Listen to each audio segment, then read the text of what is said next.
কথা, সাফ বাংলা।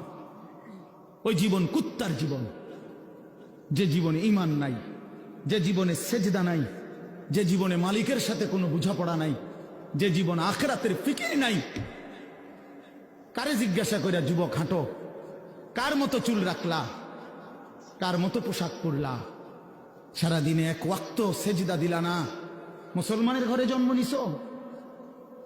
এই নাফরমান মুসলমান, মায়ের দুধ খাইছো নাফরমান?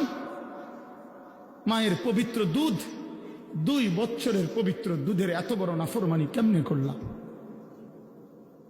কেমনে করলা বাপ? মায়ের 9 মাসের গর্ভকে এভাবে অপমান করলা। এক মা 9 মাস ধরে তোমারে গর্ভে ধারণ করছে, এক মা তোমারে 2টা বছর বুকের দুধ খাওয়াইছে। তুমি সারা দিন 16 বছর বয়সে, 18 বছর বয়সে মোবাইল টিপবা আর নারীর ছবি দেখবার, উলঙ্গ দৃশ্য দেখবা। এই জন্যই মায়ে তোমারে দুধ খাওয়াইছিল।